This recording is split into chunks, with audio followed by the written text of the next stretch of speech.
No more enrichments. The new pause period schedule has been implemented. What students and teachers are saying.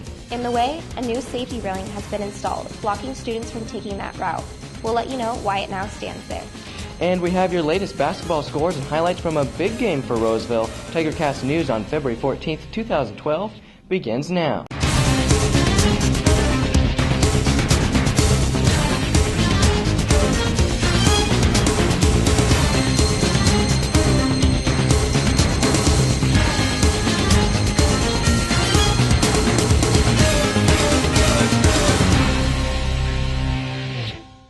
I'm Brooke Lusk. And I'm Daniel Wetter. We start today with the fallout from the new pause schedule implemented 2 weeks ago. The new schedule eliminated enrichments, keeping students in their classrooms. We now go to Jessica Wang, who talked to students and teachers about the different schedule. Many teachers and students have varying opinions on the new pause schedule. Majority of them would prefer a different method of implementing pause. I'm not sure if it's very enriching. I mean, it's supposed to be an intervention, and right now when I have my entire class in the room, it's hard to do enrichment and hard to do intervention. Right now I'm hoping that it'll be good. I'm hoping that those students have learned what they can do to improve their study habits and things like that. As far as the kids in the classroom, they've been a little bit tougher to manage, only because you have so many more of them. So that makes it a little bit more difficult on teachers. Still, some teachers enjoy the new pause schedule. I think it allows teachers to be more organized with PAWS. In other words, they can have it a little more structured. I mean, I like it and it's good, but I think in terms of who ought to be leading the discussion on this is those teachers with new students coming in and who need a little bit of extra help to kind of get a kick started. Many of the students we talked to told us that they preferred the previous schedule or didn't enjoy pause at all. I don't know, I just feel like it's stupid. Now, like, we're in there an extra half hour, they might as well just go back to the old schedule and make classes 10 minutes longer. I don't know, it's more boring because you can't really do anything except for work, but I guess it might help people that don't do their work. Because it's just a waste of time. I don't want to. I like the old pause. I went in the theater and goofed off. Yeah, most people just like screw around the whole time. I think it would be more helpful if we were able to go to like classes that we need help in, because when we're staying in the class, like, we just usually don't do much and it's not really beneficial, like going to only one class a week. I think we just sit around and talk and socialize. So I think from last year when we just never had pause and we just had a little bit of a longer class, which is perfectly okay. Pause continues to be a contentious topic around the campus, and at this point, no further changes to the period have been planned. We now turn to Brooke for more top stories. Students have been registering for next year's classes, and many may have noticed the changes to the process. Last year, students were able to select their options from a list within the HomeLink Grades website, but this year, students were instructed to type in the course numbers and course names. The change was made a couple weeks ago by the Aries company. This actually caused the site to be inactive for a day. Assistant Principal Jason Wilson commented on the new site, saying, quote, "The registration process is just getting started, so it's hard to tell whether people like the new site or not. I think the new site will be easier to use and a lot more compatible with parents."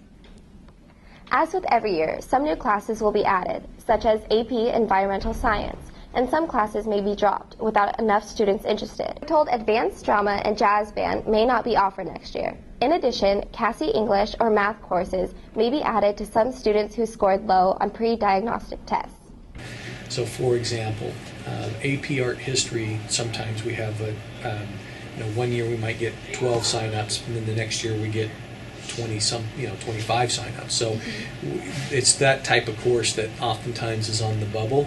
It's a great course. We really want it to happen, but we found that it's better if we offer it every other year.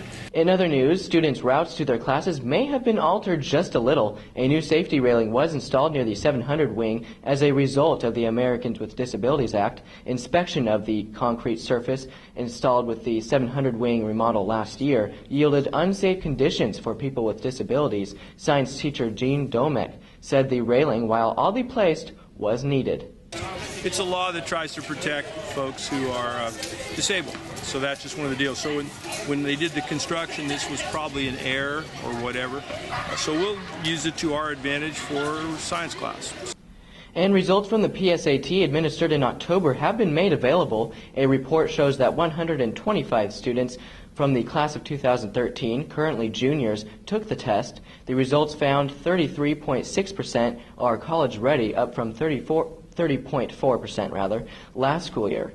The current national average of students deemed college ready is 34.2%. College and Career Center Tech Kim Moses said it's important for students to take tests like the PSAT. Taking any test helps prepares you for that learning environment. Sometimes it's easier to go in with that knowledge of the environment itself. It helps you to be more confident. Roseville will host the annual High School on the Hill night next Thursday. The night garnered for incoming freshmen will begin at 6:30 and include most of last year's components like class and club booths. In more upcoming events, the Casaba Rave, as the dance is being called this year, will begin immediately after the boys varsity basketball game on Friday. Student government is currently selling tickets which grant access to both the game and the dance for $7. The dance ends at 11:30. Welcome to the TigerCast Tiger Highlights. I'm Mark Reese. And I'm Dalton Blazer. Yes, I am back. Let's get started.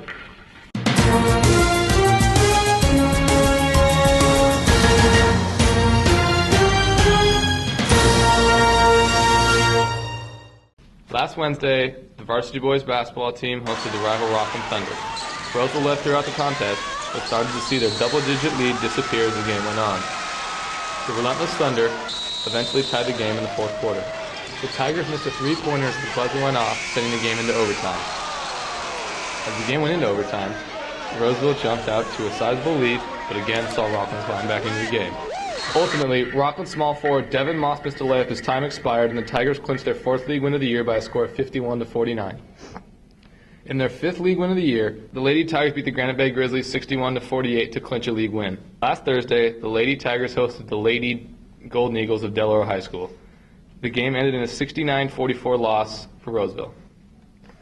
Well, thank you, Mark. Now on to wrestling. To end the regular season team matches, Roseville's varsity wrestling team competed against the Nevada Union Miners. The Tigers fell to the Miners 49-24. Last Friday, the team competed individually in the SFL tournament hosted at Roseville. That'll do it for us here at TigerCast Highlights. I'm Dalton Blazer. I'm Mark Reese. Stay frosty, Roseville. Thanks, Mark and Dalton, and that concludes our TigerCast today. Don't forget to find the latest news and sports online at eyeofthetigernews.com. You can also find our page on Facebook. Our next TigerCast comes on February 27th. I'm Brooke Lusk. And I'm Daniel Wetter. Thanks for joining us.